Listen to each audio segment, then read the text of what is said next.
Hermanos, buenas noches. Se acabó el mes de febrero.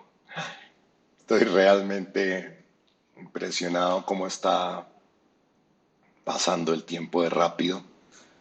Y lo dice la palabra, que en los últimos tiempos los días serán acortados para que los escogidos puedan ser salvos. Y vemos que en un abrir y cerrar de ojos ya tenemos hace un año prácticamente de la pandemia. Hoy vamos a entrar a nuestra penúltima dispensación que se llama la gracia, dispensación número 6. Vamos a estudiar la dispensación de la gracia. Vamos a recordar un poquito. Vimos las primeras tres dispensaciones, la inocencia, la conciencia y el gobierno humano, que era el primer paquete de 2000 años. Luego vimos la promesa, dispensación número 4, y acabamos de terminar la ley, dispensación número 5, que es el siguiente paquete de los siguientes 2000 años. Están acá, ¿verdad? Inocencia, conciencia y gobierno humano, 2000 años, promesa y la ley, 2000 años, llevamos 4000 años.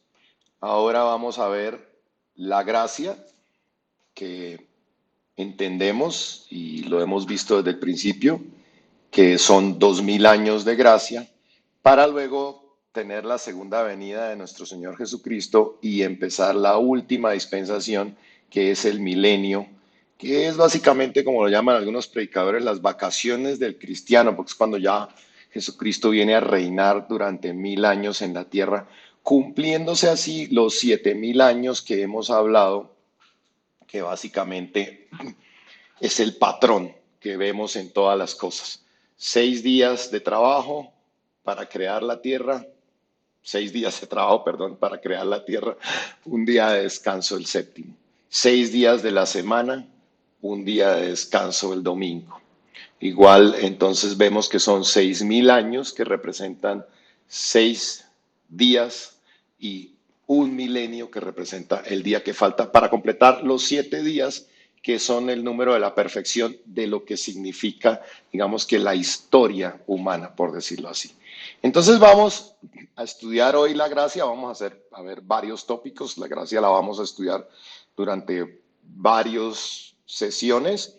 Empezamos por acá, pero veremos también hasta Apocalipsis y todo lo que tiene que ver con el libro del Apocalipsis. Entonces vamos a empezar hablando que no vamos a estudiar, ustedes ven que pasé de la ley a la gracia de una vez, y es que no vamos a estudiar la obra de Jesucristo, no porque no sea importante, porque por supuesto es la obra más importante, pero es que tenemos 4 estudios sobre el propósito de las parábolas que muestran todas las cosas importantes que hay de pronto con el tema de Jesucristo, y 4 estudios de los evangelios de Jesús que explican toda su obra. Tenemos 8 estudios, si no los has visto, es muy importante que entiendas la obra de Jesucristo, porque venimos hablando de todas las dispensaciones. El punto más importante es la cruz y la venida de nuestro Señor Jesucristo. No lo tocamos en el final de la gracia, pero porque hay 8 estudios que puedes ver. Entonces, recapitulando un poquito, Jesús vino durante la ley, Él nació durante la ley,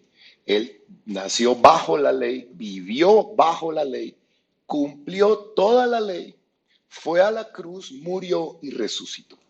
Y entonces empieza este nuevo periodo que se llama la gracia, con la resurrección de Jesucristo y la llegada del Espíritu Santo en Pentecostés. Viene, que ocurre 50 días después de la resurrección, entonces empieza la gracia. Entonces vamos a empezar hablando de la llenura del Espíritu Santo, que es prácticamente donde empieza todo el proceso de la iglesia, ¿cierto? Recordemos que todas las dispensaciones terminan con un juicio, en este caso la muerte de Jesucristo, el juicio que vino sobre Jesucristo, la muerte suya en la cruz, y todas las dispensaciones comienzan con una nueva oportunidad. Por eso empezamos con la llenura del Espíritu Santo en el día de Pentecostés, que ocurre aproximadamente 50 días después de la resurrección de Jesucristo. Entonces, este periodo vamos a estudiarlo, como les digo, empecemos leyendo Hechos 2, del 1 al 4, dice: cuando llegó el día de Pentecostés, estaban todos unánimes juntos, Y de repente vino del cielo un estruendo como de un viento recio que soplaba, el cual llenó toda la casa donde estaban sentados, y se les aparecieron lenguas repartidas como de fuego, asentándose sobre cada una de ellos, y fueron todos llenos del Espíritu Santo, y comenzaron a hablar en otras lenguas según el Espíritu les daba que hablasen. Vea, esta es de las mejores épocas. Realmente lo hemos visto en todas las dispensaciones, hemos visto, y el mismo nombre lo dice, la gracia es un regalo que Dios nos da, aunque no lo merecemos, ¿sí? Vivir bajo la gracia es ser salvos por recibir a Jesucristo, por ser bautizados con el Espíritu Santo, no por las obras que hacemos, ¿sí? En el Antiguo Testamento vivían por la ley y serán juzgados por la ley. Las personas que vivieron en el Antiguo Testamento serán juzgadas por la ley, ¿cierto? En la gracia somos salvos por recibir a Jesucristo. Y esto me encanta cuando las cosas de Dios tienen tanto significado y tanta aplicabilidad a las cosas de la vida y a cómo sucede en la historia. Mire, igual sucede en la vida del creyente. En la historia, cronológicamente, Juan bautizaba en agua, ¿sí? Si ustedes recuerdan la historia, Juan bautizaba en agua y bautizaba para el arrepentimiento en el desierto. Luego aparece Jesús en la historia, aparece Jesús en la tierra. Luego viene Jesús y muere en la cruz. Luego, lo estamos viendo, a los 50 días vienen y son bautizados con el Espíritu Santo en el Pentecostés. Y lo mismo pasa en nuestra vida, esto lo comentábamos con el estudio de Zoom. Primero tenemos que ser bautizados en el arrepentimiento.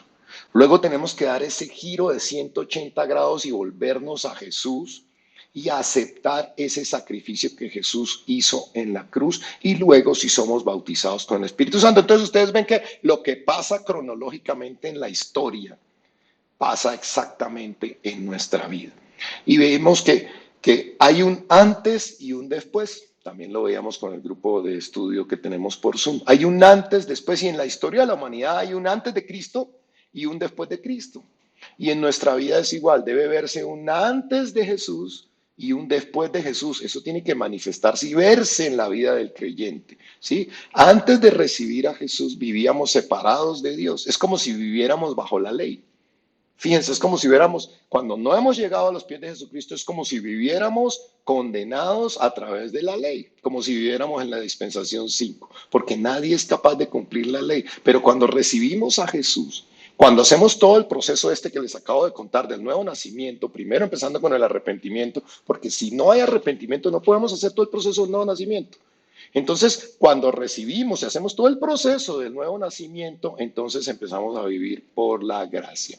Me encanta cómo, fíjense, pasar de la dispensación 5 de la ley a pasar a la dispensación 6 de la gracia es exactamente lo que pasa con nosotros cuando recibimos a Jesucristo. Y yo decía, ¿cuántos no murieron bajo la ley?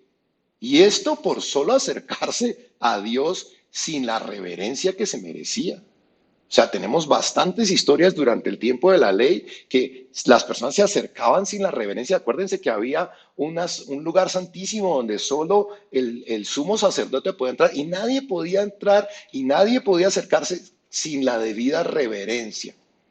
Y hoy en día, definitivamente, es que Dios nos tiene mucha paciencia. Porque hoy nos equivocamos, nos acercamos a Dios a veces hasta con altivez, con orgullo, ¿sí? Sin embargo, hoy en día muchas personas yo veo que siguen rechazando la gracia de Dios para que puedan ser salvos, ¿sí? Algo que tenemos que entender es que Dios no manda a nadie al infierno, porque a veces he escuchado, no, pero es que cómo Dios puede mandar a la gente al infierno. Dios no manda a nadie al infierno. Cada uno se manda solito. Cada uno se manda solito. No logramos entender hoy en día a veces por qué las personas rechazan la gracia. ¿Por qué las personas rechazan realmente comprometerse con Jesucristo? Solo necesitamos realmente aceptarlo, pedir perdón, aceptarlo y somos perdonados, pero rechazarlo es condenación. Rechazarlo es condenación, pero arrepentimiento implica acción, implica dejar de hacer lo malo, es ese bautizo en agua y volverse a Jesús, recibirle para aceptar sus condiciones, ser bautizado con el Espíritu Santo. Mire, Judas, lo decía ayer en el estudio, Judas sintió remordimiento, él fue después y botó las monedas de plata que le habían dado por entregar a Jesús, pero él no se volvió a Jesús. Entonces, mire, viene Jesús y nos permite entrar en un nuevo pacto, porque había el pacto de la ley y ahora es el nuevo pacto, que es el pacto de la sangre, ¿verdad? Entonces vamos a entender un poco que en este nuevo pacto, acuérdense que él en la última cena habla de este nuevo pacto, ¿sí? Entonces vamos a leer un momento y vamos a entender un poco, vamos a leer Hechos 2. Dice, porque de tal manera amó Dios al mundo que ha dado su Hijo unigénito para que todo aquel que en él cree no se pierda, mas tenga vida eterna. Porque no envió Dios a su Hijo al mundo para condenar al mundo, sino para que el mundo fuera salvo, sea salvo por él. El que en él cree no es condenado, pero el que no cree ya ha sido condenado, porque no ha creído en el nombre del unigénito Hijo de Dios. Y esta es la condenación, que la luz vino al mundo y los hombres amaron más las tinieblas que la luz, porque sus obras eran malas.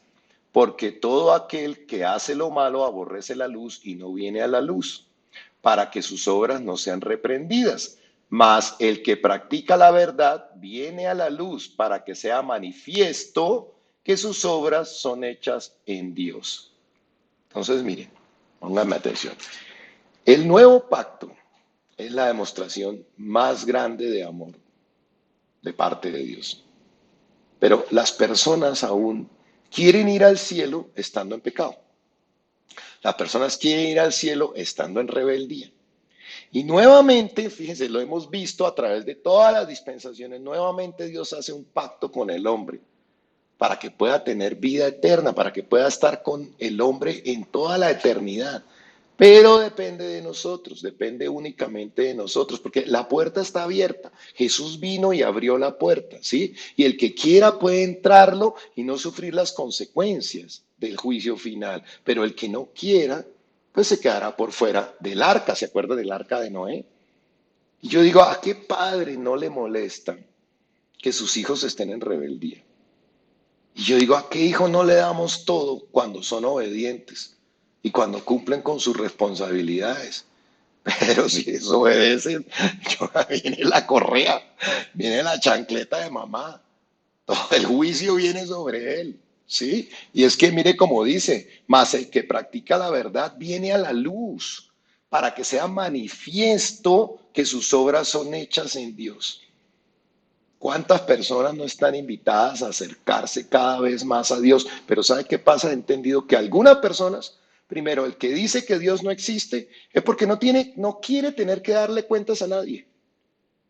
Y el que quiere ahí mantenerse como medio tibio y medio alejado es porque no quiere compromiso y no quiere de pronto tener que dejar de hacer lo que está haciendo mal, que sabe que está haciendo mal. Y entonces dice que los que no vienen a la luz es porque, los que vienen a la luz es porque practican la verdad. Entonces uno puede hacer la analogía de que los que no vienen a la luz es porque no practican la verdad. Y siempre he dicho yo, hay que autoevaluarse porque nuestro corazón es engañoso.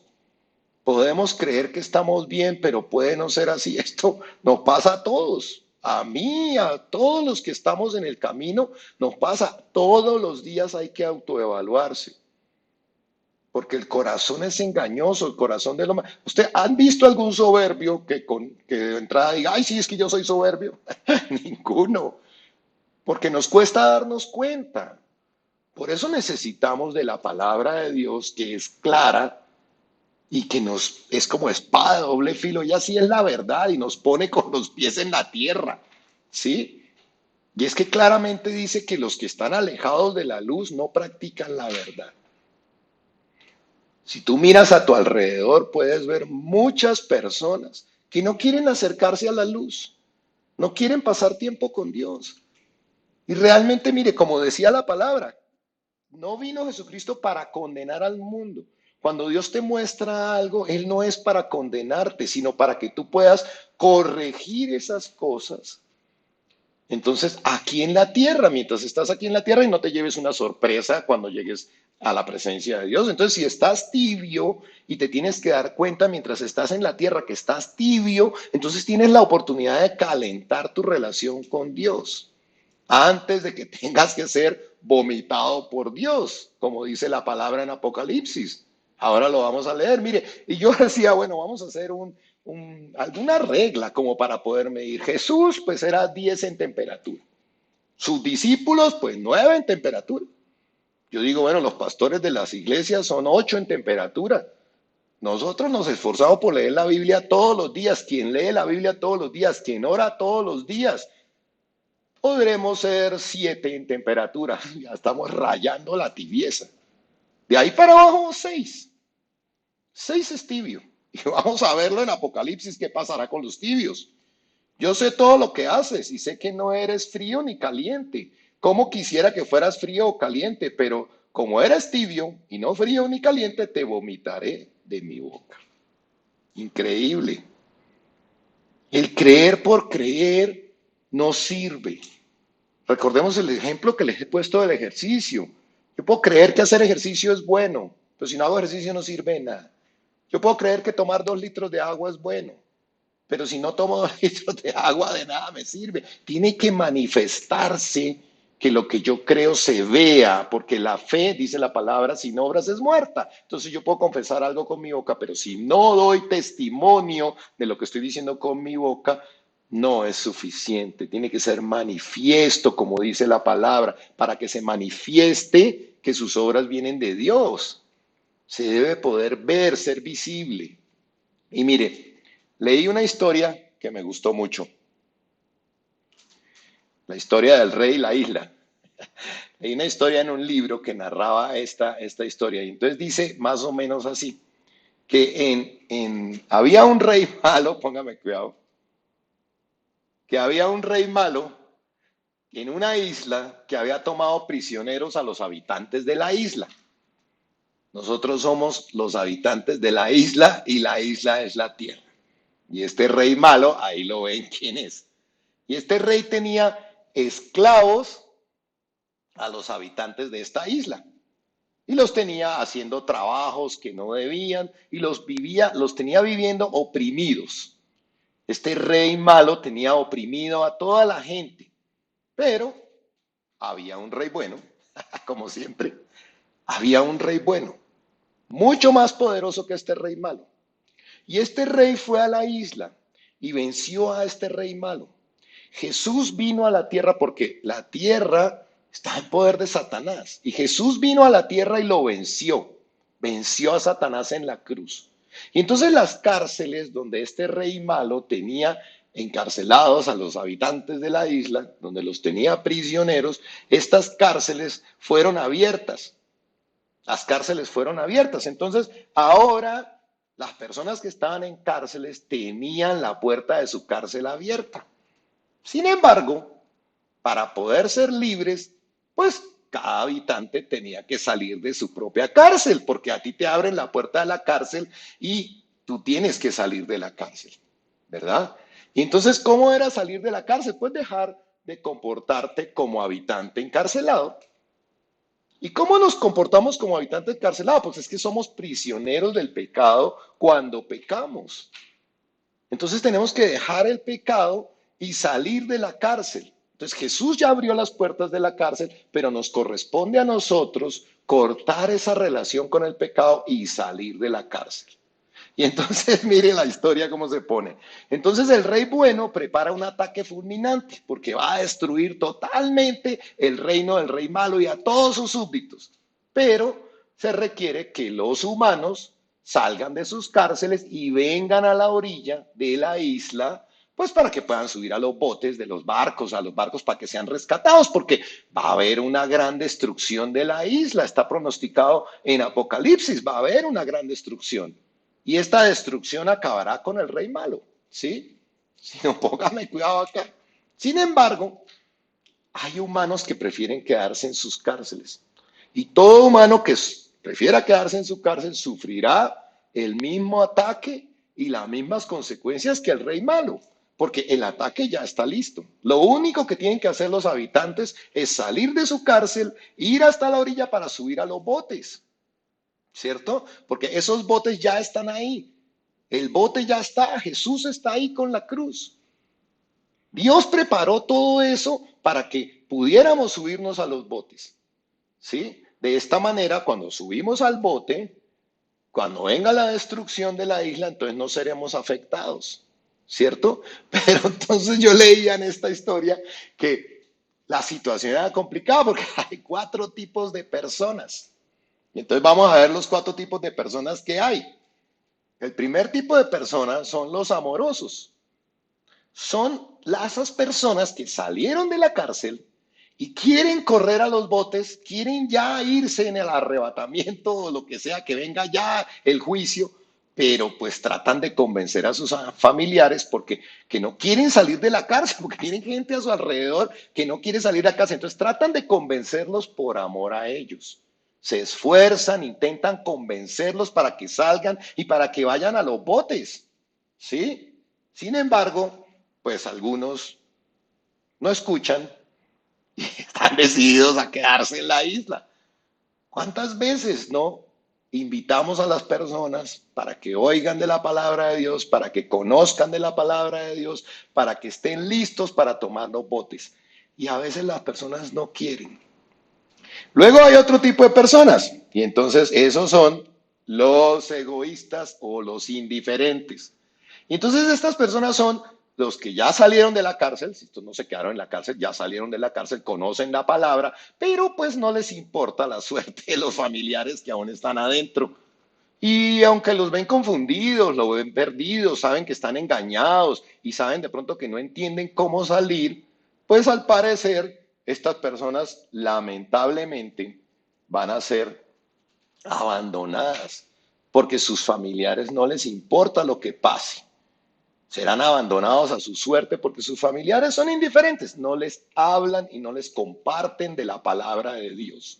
Solo les importa que ellos ya salieron de la cárcel y sus familiares pues se pueden quedar ahí en la isla y que sufran lo que tienen que sufrir. Porque no les comparten la palabra a nadie. Luego tenemos otras personas que son incrédulas. Y estas personas son todos aquellos que no creen que viene un ataque del rey bueno. Solo quieren seguir en su cárcel, quieren estar cómodos ahí, les gusta la vida que llevan y no creen que va a venir un ataque del rey bueno a destruir absolutamente toda la maldad en la isla y en la tierra.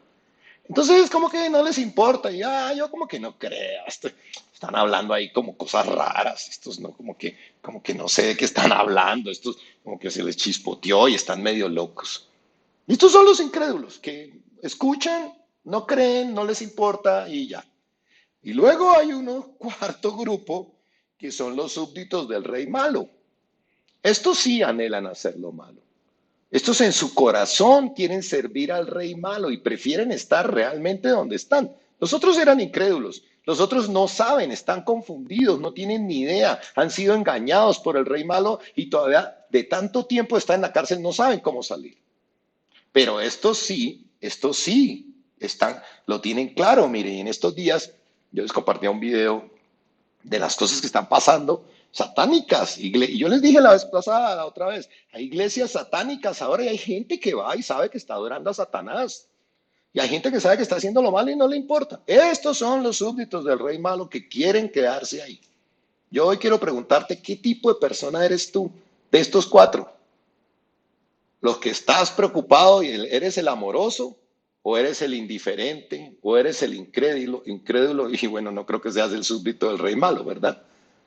Y es que Dios, como les decía, no mandará a nadie al infierno. Cada uno de nosotros tuvo la oportunidad de salir de la cárcel. Cada uno tenía las puertas abiertas. Los botes están en la orilla. Pero algunas personas están tan ocupadas con sus cosas, con sus compras, con sus carreras, con su trabajo, con su plan de vida, que nunca quisieron correr a los botes. Ni siquiera quisieron salir de su cárcel. Entendían lo que pasaría, pero pues no le dieron importancia a salir. Y saben que cuando ya quisieron salir, los botes ya se habían ido. Y ya vieron que el ataque del Dios bueno venía, pero ya fue demasiado tarde para irse en los botes. Y dice la palabra que será como en la época de Noé. Mire, las puertas del arca están abiertas hoy, pero cuando las puertas del arca se cierran, se cierran. El día del rapto, se fueron las personas. Y la gente cree que tiene tiempo para reacomodar y calentar su relación con Dios. ¿Sí? Entonces vamos a ver ahora un poquito sobre la ley y la gracia. ¿Sí? Porque estamos haciendo ese cambio, esa transición. Y mire, la gracia significa que somos salvos de manera inmerecida, como le decía. No por nuestras obras o por lo que hagamos, sino por la obra que Jesús hizo en la cruz. Por eso les digo, si no entienden todavía qué significa la obra de Jesús en la cruz, yo los invito a que vean los evangelios de Jesús, porque es importantísimo que tú entiendas, porque todo el mundo dice, sí, Jesús vino para el perdón de los pecados. Y luego uno les pregunta, ¿y por qué crees que entrarías al cielo? Porque yo soy bueno. Estás equivocado en la percepción y en la obra de lo que hizo Jesús.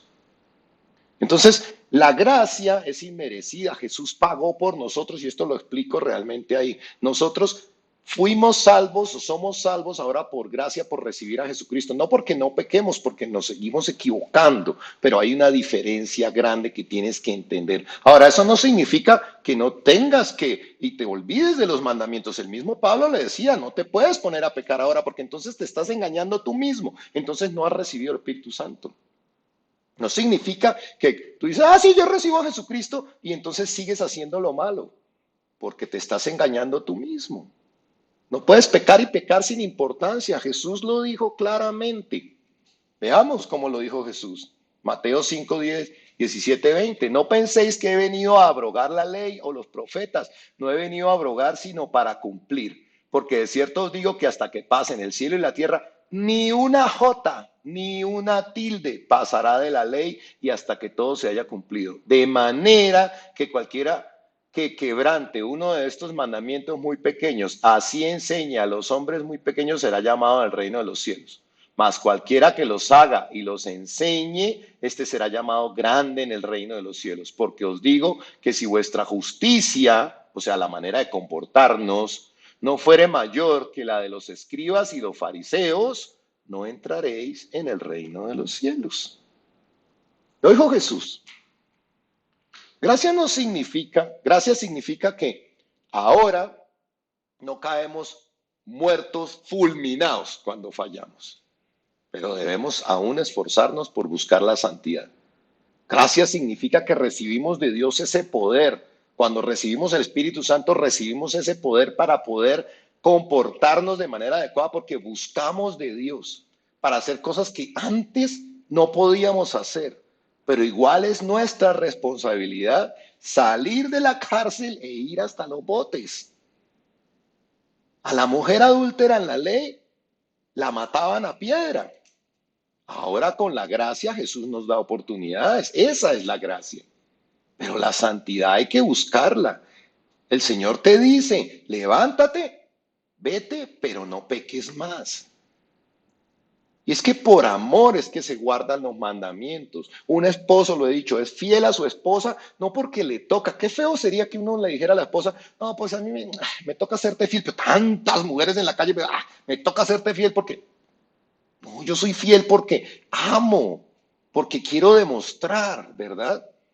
Porque quiero demostrar. Entonces, cuando cumplo los mandamientos, demuestro el amor. Mire lo que dice Juan 14:15, dice, si me amáis, guardad mis mandamientos. Es clarísimo. Y Juan 14:23 dice, respondió Jesús y le dijo, el que me ama, o sea, primero para amar tengo que guardar los mandamientos, tengo que demostrarlo, tengo que querer hacerlo. Y luego le dice Jesús, el que me ama, mi palabra guardará. O sea, si yo no guardo la palabra, pues estoy demostrando otra cosa. Dice, y mi Padre le amará. O sea, miren la secuencia. Y vendremos a Él y haremos morada en Él. ¿Sí? Entonces yo me pregunto, si no obedecemos, si no queremos obedecer, ¿cómo podemos decir que amamos a Jesús? Ahora, si no conocemos la palabra, ¿cómo podemos decir que obedecemos si uno no conoce las reglas? Primero hay que conocer la palabra, conocer las reglas para poder decir que estoy esforzándome por cumplirlas, porque si ni siquiera me intereso por conocerlas, pues no puedo decir que le obedezco. Eso es como cuando uno va a un país y maneja y rompe las reglas de tránsito. Para poder tener tu licencia, para poder manejar ahí, tienes que entender las reglas. Y entonces dice que si nos ama viene y hace morada, pero si no lo amo, si no cumplo, si no conozco la palabra, entonces no hace morada en mí. Entonces estoy separado de Dios. Entonces si estoy separado de Dios, estoy en el reino de las tinieblas, porque no estoy en el reino de la luz. Esto es muy importante que lo entendamos porque todos nos sentimos que estamos bien. Y es muy importante no dejar nuestra salvación a la suerte. Ahí yo creo que soy salvo. Perdónenme, pero yo me quiero asegurar que soy salvo. Las personas quieren entrar al cielo, pero ¿sabe qué pasa? No quieren pasar tiempo con Dios aquí en la tierra. Les cuesta trabajo asistir a un estudio bíblico, les cuesta trabajo orar en las mañanas, orar 3 veces al día, les cuesta trabajo leer la palabra, estar en un estudio bíblico. Entonces no quieren, mientras están aquí en la tierra, quieren ir al cielo, pero mientras están aquí en la tierra no quieren pasar tiempo con Dios, ni tampoco quieren obedecerle. ¿Y saben qué? Dios sabe que las personas que no quieren pasar tiempo con Él aquí en la tierra, tampoco querrán pasar tiempo con Él allá en la eternidad. Por eso esas personas no podrán entrar al cielo. Porque Él sabe, ¿no? Pues si no quisiste pasar conmigo tiempo allí. Es como cuando uno dice, en los tiempos de dificultad se ven los amigos. Oye, cuando estoy en las difíciles es que se ven los amigos. Pero si no quisiste pasarla conmigo en mi dificultad, ahora quieres pasarla conmigo cuando me va bien, se nota el interés. Dios sabe eso. Las personas que no quieren acercarse en este tiempo, Él sabe que no querrán pasar tiempo con Él en la eternidad. Entonces, ¿para qué los va a dejar entrar al cielo? Entonces, miren, en la historia sucede que los judíos, viene Jesús, vamos a regresar un poquito, los judíos a la ley, porque tenemos que regresar un poquito, los judíos rechazan a Jesús, eso está en Juan 10, del 22 al 42, toda la historia está, los judíos rechazan a Jesús, se llama. Y luego, entonces los judíos rechazan a Jesús. Y entonces los apóstoles empiezan a predicar, se dispersan. Cuando Jesús muere, los apóstoles ¡prim!, salen todos dispersados. Pero Dios le habla a Pedro, le habla de algo muy importante, porque Jesús vino, dice la palabra, Jesús vino a lo suyo, o sea, al pueblo de Israel, y lo suyo lo rechazó. Entonces se abre una puerta, y yo lo comenté creo que la semana pasada. Entonces Dios dice, ok, me estás rechazando. Entonces un segundito, voy ahora a hablar con el resto del mundo. Ya vengo, ahí te dejo Israel. Entonces se abre la puerta, gracias a que lo rechazaron, se abre la puerta para la predicación a los gentiles. Esto está en Hechos 10, la historia de Pedro y Cornelio.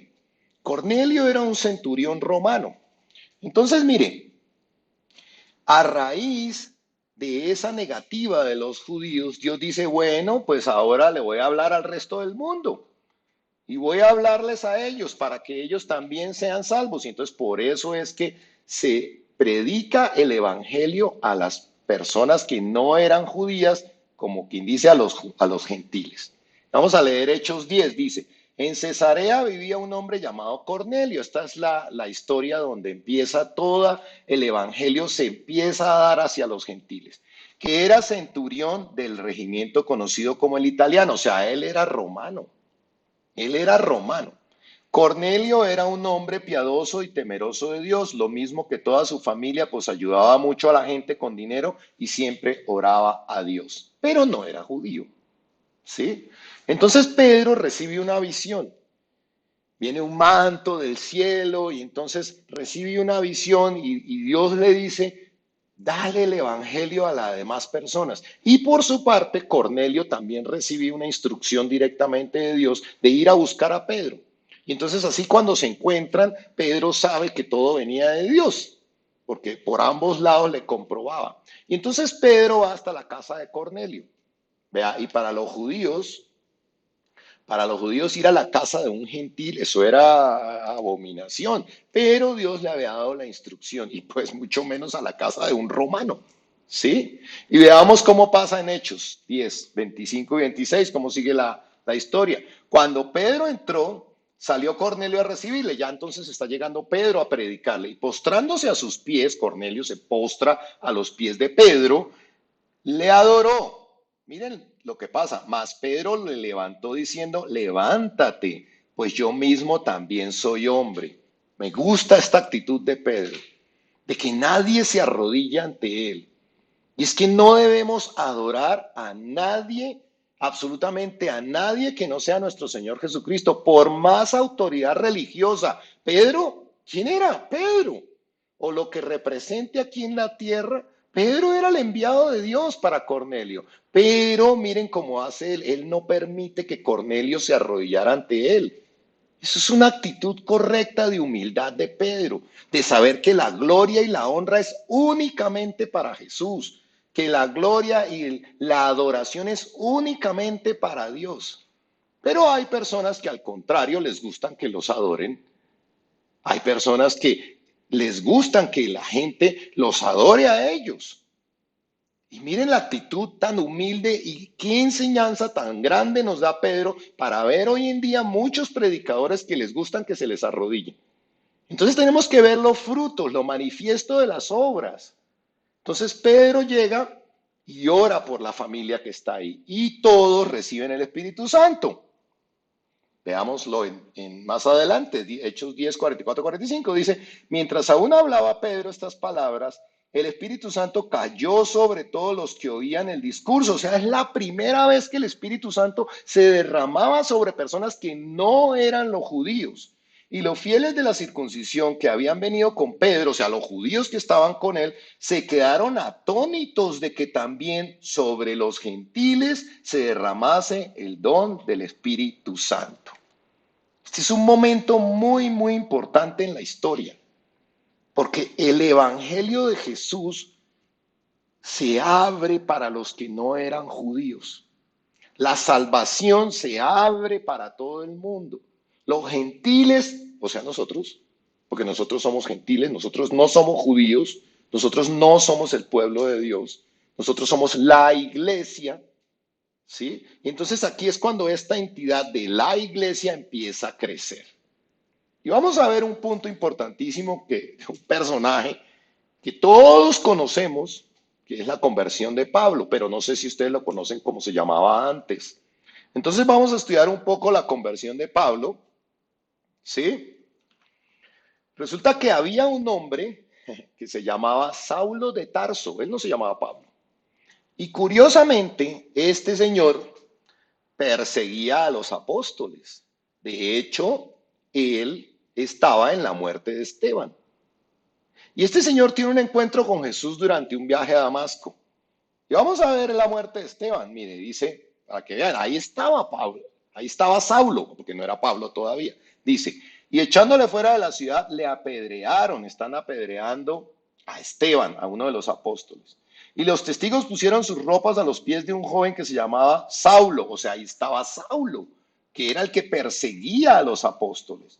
Y apedrearon a Esteban mientras él invocaba y decía, Señor Jesús, recibe mi espíritu. Y puesto de rodillas, clamó a gran voz, Señor, no les tomes en cuenta este pecado. Y habiendo dicho esto, durmió. Ah, impresionante. Entonces, mire, Pablo, que perseguía a los apóstoles, pedía cartas en el concilio a los judíos para poder ir a perseguir a los apóstoles. Se va para Damasco, se va en busca de los apóstoles, como ellos habían huido y él escuchaba que estaban predicando allí, él pide cartas para tener la autoridad y se va para Damasco en busca de ellos para matarlos, para hacer lo mismo que había hecho con Esteban. Y en el camino Se le aparece Cristo, Jesucristo resucitado, y él se cae del caballo. Tiene un encuentro con Jesús y se queda ciego por 3 días, se queda ciego. Y después de ese encuentro con Jesús, Jesús le cambia el nombre de Saulo de Tarso a Pablo. Él se vuelve el apóstol Pablo, quien lo conocemos hoy en día, que hizo más de 5.000 kilómetros en viajes evangélicos. Increíble. Veamos la conversión, cómo nos la cuenta la historia. Dice, Saulo, respirando aún amenazas y muerte contra los discípulos del Señor, vino al sumo sacerdote y le pidió cartas para las sinagogas de Damasco a fin de que si hallase algunos hombres o mujeres en este camino, los trajese presos a Jerusalén. Mas yendo por el camino aconteció que al llegar cerca de Damasco repentinamente le rodeó un resplandor de luz del cielo. Y cayendo en tierra, oyó una voz que le decía, el mismo Jesús hablándole, Saulo, Saulo, ¿por qué me persigues? Él dijo, ¿quién eres, Señor? Él le dijo, yo soy Jesús a quien tú persigues. Dura cosa te es dar coces contra el aguijón. Y él temblando y temeroso dijo, Señor, ¿qué quieres que yo haga? Y el Señor le dijo, levántate y entra en la ciudad y se te dirá lo que debes hacer. Y los hombres que iban con Saulo se pararon atónitos, oyendo a la verdad la voz, mas sin ver a nadie. Se oía la voz, pero no veían a nadie. Entonces Saulo se levantó de la tierra y abriendo los ojos no veía a nadie. Así que llevándole por la mano le metieron en Damasco, donde estuvo 3 días sin ver y no comió ni bebió. Después en la historia mandan a uno de los discípulos a que vaya a orar por él. Y el discípulo le dice, uy, no, ese es Saulo. Ese es el que mata y persigue a los discípulos. ¿Cómo me van a dar a orar por él? Pero va y ora por él y Saulo se le caen las escamas y recibe esa visión. Y es que cuando tenemos un encuentro con Jesús, no importa lo que hayamos sido, no importa lo que tú estabas acostumbrado a hacer, no importa quién eras antes, tu vida cambia, nuestra vida cambia. Hay un giro 180 grados, te devuelves a Jesús totalmente. Si aún no has cambiado realmente, es porque no te has encontrado realmente con Jesús. Tu vida nunca será la misma. Pablo fue un predicador excepcional. Recorrió más de 5.000 kilómetros en viajes. Y recordemos que muchos de los viajes se hacían a pie. ¿Sí? Miren, él viajó. Aquí hay una vista general. Viajó montones. ¿Sí? Miren los viajes de Pablo.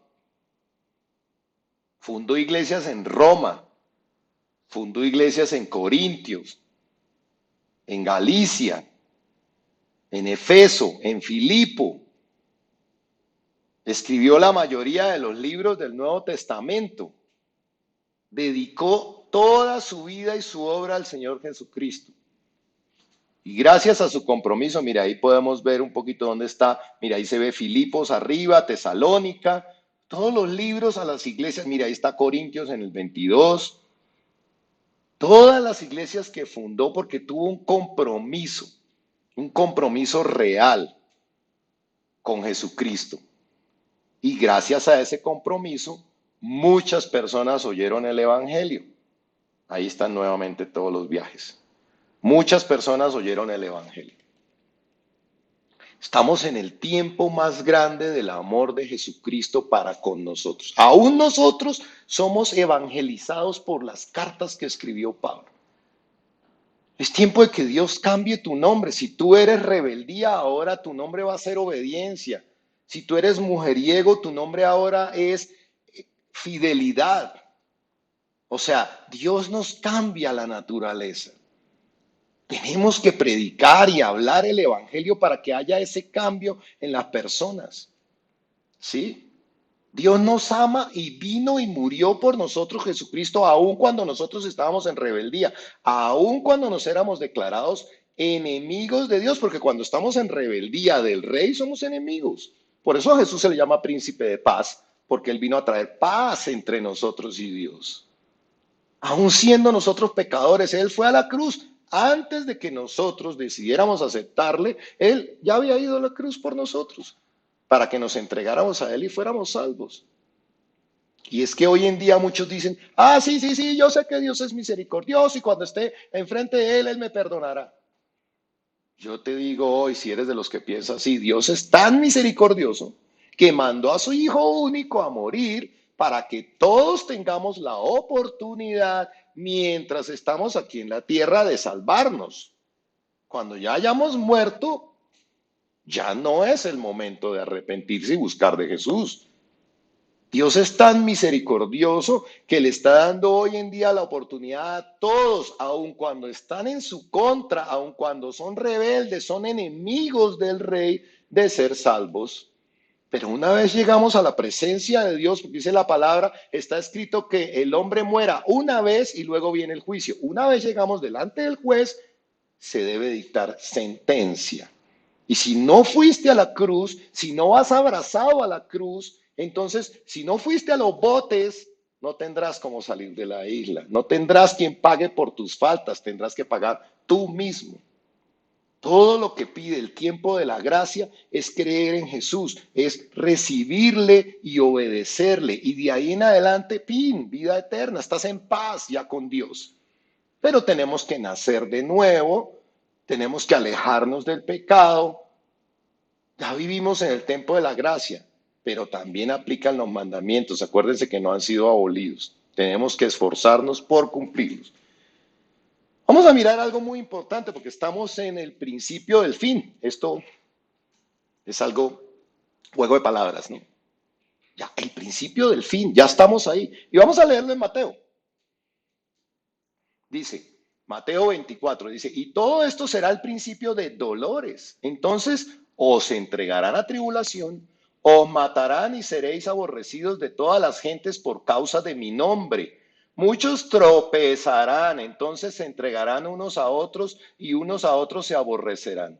Y muchos falsos profetas se levantarán y engañarán a muchos. Hay montones de predicaciones que se encuentran en YouTube, en el Internet, cantidad de cosas que si tú no conoces la palabra, estos falsos profetas engañarán a muchos, está pronosticado.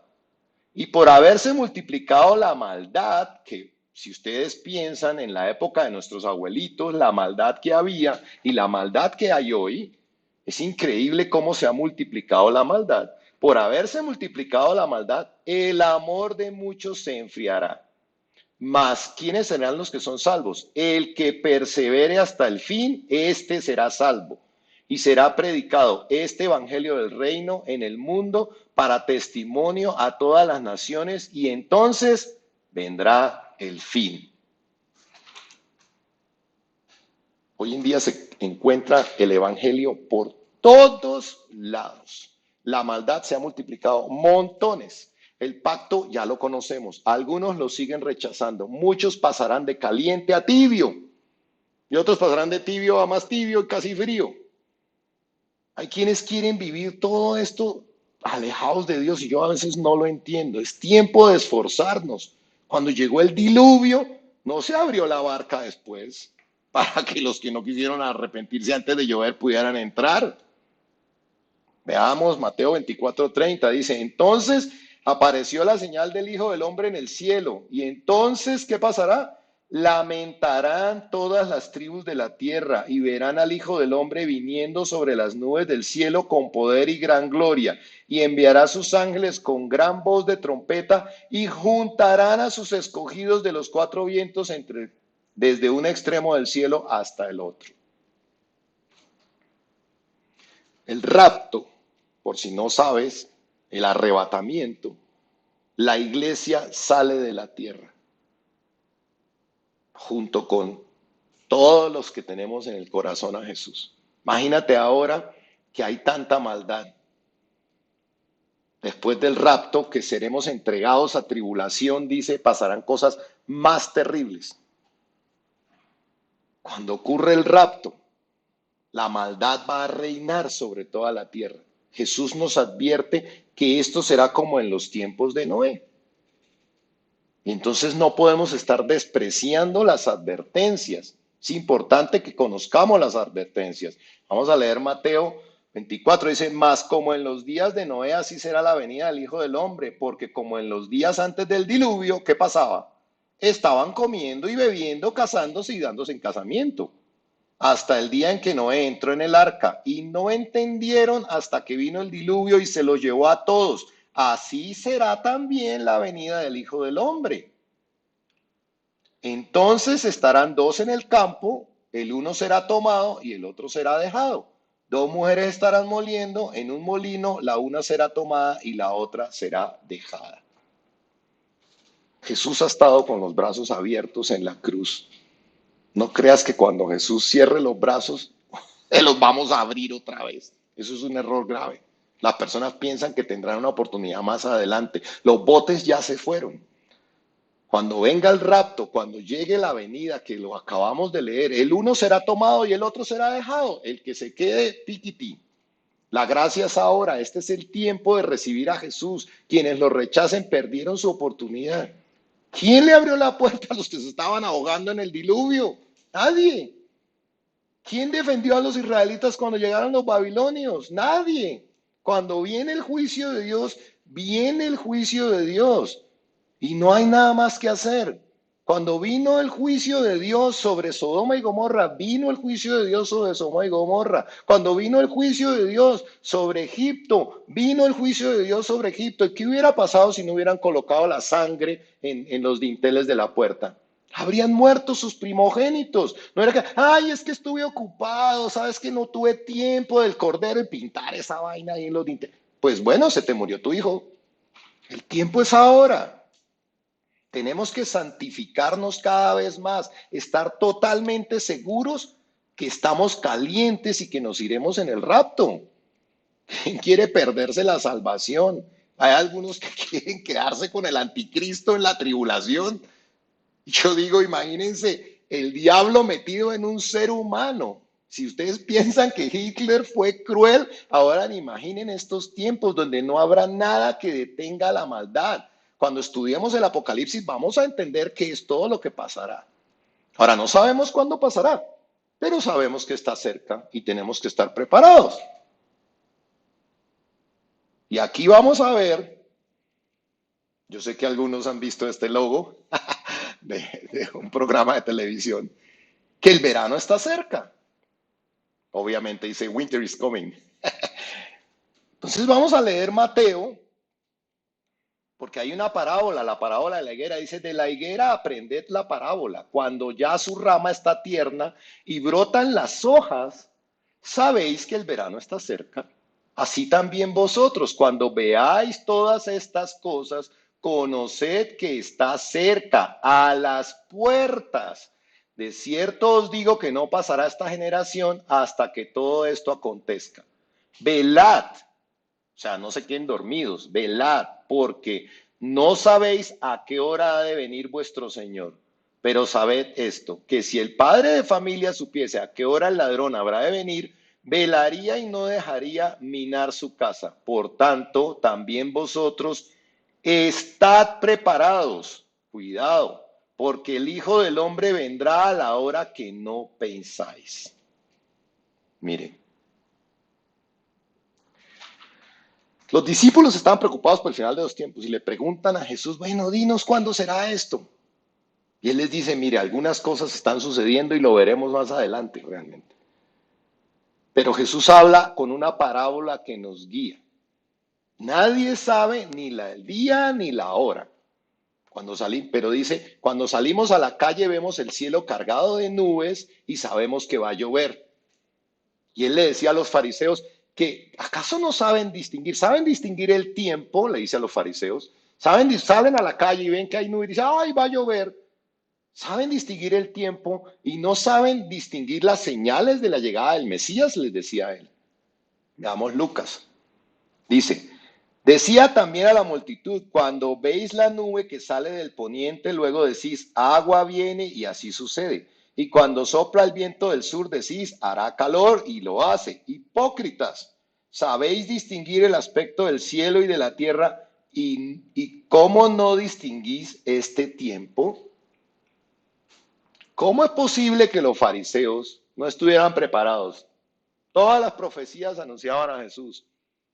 ¿Y saben cuál es el problema? Que pasará lo mismo con muchos de nosotros en este tiempo, que solo estarán pensando y pensando en las cosas del mundo, como dice que en los tiempos de Noé, en casarse, en comprar, en la universidad, en los planes. Sí, no, no tengo tiempo para Dios, porque tengo planes, voy a comprar, voy a hacer plata, voy a hacer esto, voy a hacer este negocio, todo pensando en las cosas del mundo, ciegos de no ver el tiempo.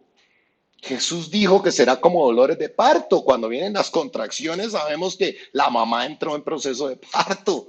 Cuando revienta la fuente, ¡pin! Corremos al hospital. Estamos viendo las señales, pero muchas personas quieren ignorarlas.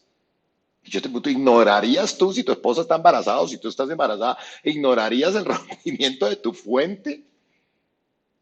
Como creyentes, como cristianos, estamos en la capacidad de reconocer todas estas señales. Si no las reconoces, no conoces la palabra, no estás siendo guiado por el Espíritu Santo. Veamos cómo nos lo dice Primera de Tesalonicenses. Dice, pero acerca de los tiempos y de las ocasiones, mira lo que le dice, no tenéis necesidad, hermanos, de que yo os escriba, porque vosotros sabéis perfectamente que el día del Señor vendrá, así como ladrón en la noche, que cuando digan paz y seguridad, entonces vendrá sobre ellos destrucción repentina, como los dolores a la mujer encinta, y no escaparán.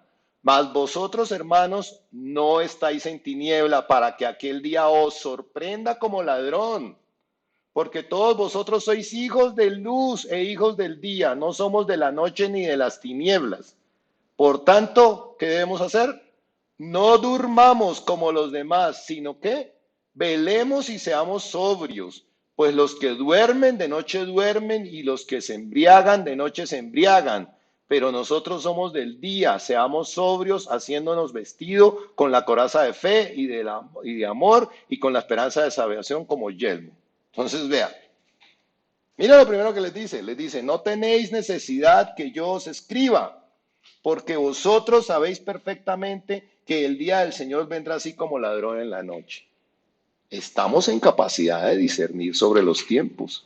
Conocemos la palabra, conocemos las señales. Cristo las dejó escrita. El que conoce la palabra, conoce las señales. Y miren lo que le dice después. Mas vosotros, hermanos, no estáis en tinieblas para que el día os sorprenda como ladrón. El Espíritu Santo nos va abriendo el entendimiento para que no estemos como el mundo, ocupados en sus cosas, con sus planes de largo plazo, distraídos como en los tiempos de Noé. Y dice, y no entendieron hasta que vino el diluvio y se los llevó a todos. Así será también la venida del hombre. Velemos y seamos sobrios. Nos dice, cuidado con los que escuchan y no escuchan. Cuidado con los que pasan por alto las advertencias. Cuidado con los que creen que esto es un juego y no quieren oír. Y mire, una señal muy importante está en Israel. Acabamos de ver la parábola de la higuera. Y es que, ¿se acuerdan que estudiamos que el 14 de mayo de 1948 se constituye Israel como una nación? Entonces, ahí habla de la higuera, de que la higuera se vuelve verde cuando el verano está cerca. Y entonces, si quisiéramos saber quién es la higuera hoy, cuántos años representa una generación, porque acuérdense que Jesús dice, no pasará esta generación.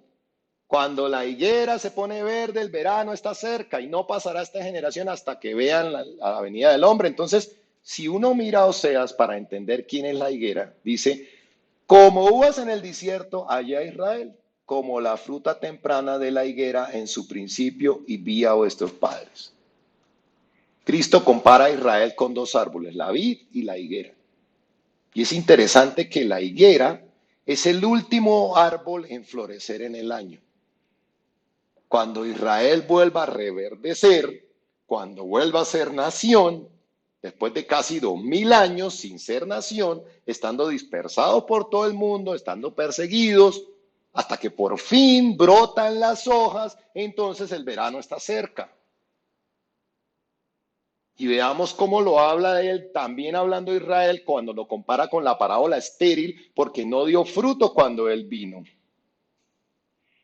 Dice, dijo también esta parábola, tenía un hombre una higuera plantada en su viña y vino a buscar fruto en ella y lo halló. Y dijo al viñador, he aquí hace 3 años que vengo a buscar fruto en esta higuera y no lo hallo, córtala, ¿para qué inutiliza también la tierra? Él entonces respondiendo le dijo, Señor, déjala todavía este año hasta que yo cabe alrededor de ella y la abone, y si diere fruto bien, y si no la cortarás después. Mire, claramente se está refiriendo a Israel. Jesús vino a lo suyo, a los judíos, lo suyo lo rechazó, no dio fruto. Y entonces él quiso cortarla, pero la dejó en pausa. Entró la iglesia para poder volver después, hasta que yo cabe alrededor de ella y la abone. La tierra de Israel hoy en día todavía rechaza al Mesías y será abonada durante la tribulación. Allí reconocerán al Señor. Recordemos que lo vimos en algún momento, la profecía de Oseas 5:15 dice, andaré y volveré a mi lugar. O sea, andaré, chao, nos vemos en 2000 años y volveré hasta que reconozcan su pecado de haberlo negado y busquen mi rostro y en su angustia me buscarán. Está haciendo referencia a Israel. Durante la semana 70, acuérdense, buscarán a Jesús, ahí sí lo reconocerán como el Mesías, en medio de la angustia, porque serán atacados por todos los pueblos de la tierra que los rodean, entonces ahí sí reconocerán al Mesías, pero nosotros ya no estaremos aquí porque el rapto ya ocurrió. Zacarías 12, liberación futura de Israel. Y en aquel día yo pondré a Jerusalén por piedra pesada a todos los pueblos. Todos los que se cargaren serán despedazados. Bien que todas las naciones de la tierra se juntarán contra ella. Mire, todos van a venir a pelear contra Israel. Y en aquel día yo procuraré destruir a todas las naciones que vinieren contra Jerusalén y derramaré sobre la casa de David y sobre los moradores de Jerusalén espíritu de gracia y de oración. Y mirarán a mí, o sea, ahí sí, a quien traspasaron, o sea, que me mataron, y llorarán como se llora por hijo unigénito, afligiéndose por él como quien se aflige por el primogénito. Mire, vemos claramente que cuando habla de la higuera y cuando habla de todo esto se está refiriendo a Israel. Porque lo negaron y en ese momento, cuando vengan todas las naciones contra ellos, en medio de la aflicción, derramaré mi espíritu de gracia y de oración y ahí sí me mirarán a quien mataron, a quien traspasaron y llorarán y ahí sí dirán, Dios mío, te rechazamos, Jesús. Miremos Lucas, dice, Jerusalén, Jerusalén, que matas a los profetas y apedreas a los que te son enviados. ¿Cuántas veces quise jurar a tus hijos a tus hijos como la gallina a sus polluelos debajo de sus alas y no quisiste? He aquí vuestra casa os es dejada desierta y os digo que no me veréis hasta que llegue el tiempo en que digáis bendito el que viene en el nombre del Señor. Solo hasta que Israel reconozca a Jesús como rey, bendito el que viene en nombre del Señor. Entonces vimos claramente que la higuera representa a Israel. Y dice, de cierto te digo que no pasará esta generación hasta que todo acontezca. Entonces ya vimos que la higuera, y cuando se pone verde, está haciendo referencia a Israel. Ahora dice que no pasará esta generación hasta que todo acontezca. Y entonces yo hoy quiero que te preguntes, ¿cuánto dura una generación? ¿Cuánto dura una generación? Para saber cuánto tiempo falta. Acuérdense que en 1948 nacieron como nación en lo natural y al final de los tiempos nacerán en lo espiritual. Todo esto refleja los dos nacimientos que existen. Nosotros nacemos de la carne y luego nacemos del espíritu. Entonces Israel nace como nación y luego nace espiritualmente. Oseas dice, venid y volvamos a Jehová, porque él arrebató, él nos curará, hirió y nos vendará. ¿Nos dará vida después de cuántos días? 2 días, 2000 años. En el tercer día nos resucitará y viviremos delante de él.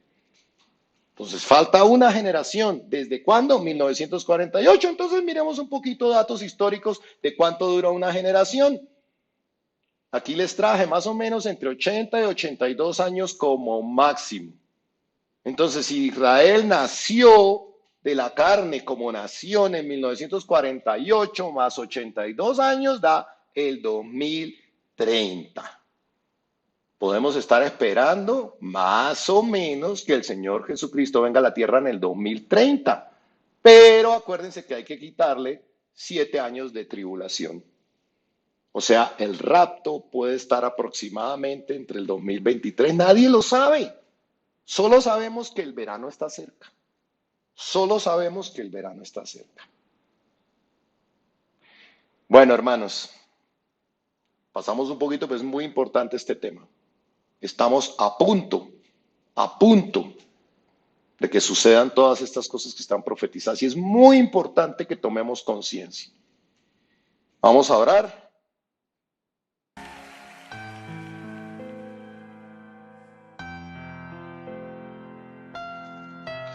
Dios, Padre mío, hoy vengo a ti. Quiero decirte que quiero estar siempre contigo, Señor.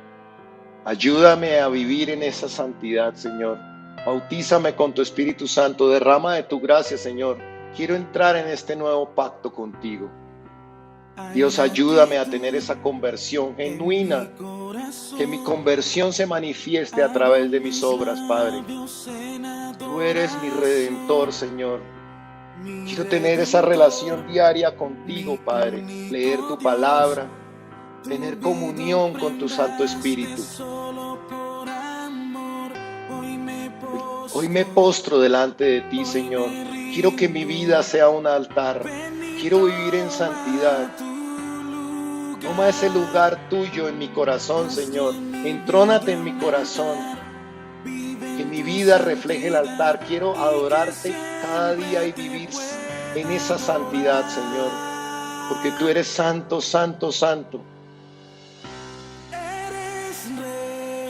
Dios, gracias por abrir el Evangelio a todos nosotros. Por alcanzarnos con tu gracia. Por transformarnos como cambiaste a Pablo. Dame esa fuerza, Padre, para hacer testimonio, Señor. No permitas que yo me enfríe, Señor. Ayúdame a perseverar hasta el final. Ayúdame a mantenerme digno hasta cuando esa trompeta suene, Señor. Cuando juntes a tus escogidos.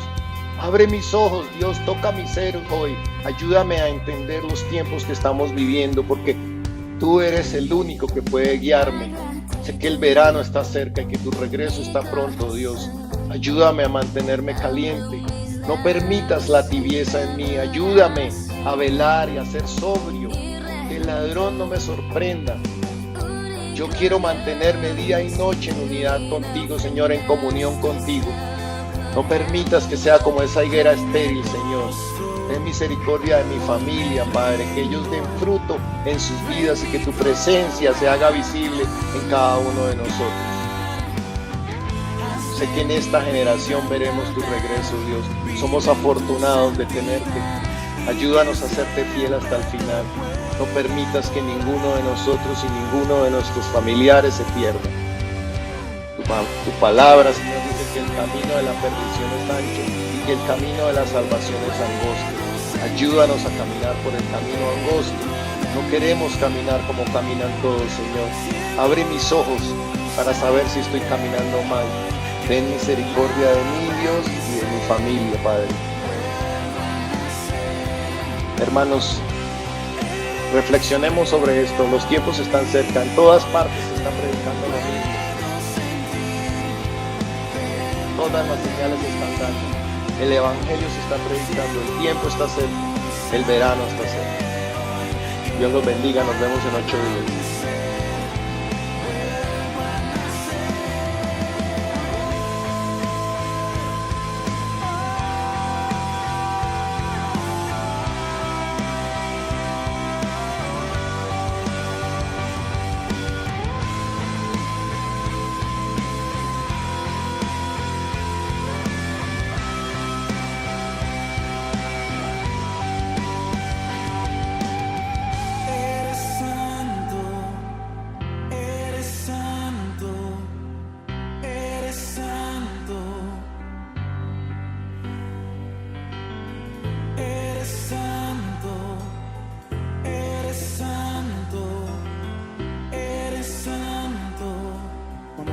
iglesia, decláralo hoy. Eres santo. Eres santo. Eres santo. Eres santo. Eres santo. Eres santo. Eres santo. Eres santo. Eres santo. Eres santo. Eres santo. Eres santo. Eres santo. Vamos, iglesia, decláralo. Eres santo. Eres santo. Eres santo. Eres santo. Eres santo. Eres santo. Eres real y hoy te puedo sentir dentro de mí. Siento tu sangre hoy que lava mi ser, vuelva a nacer. Eres santo. Eres santo, eres santo, eres santo.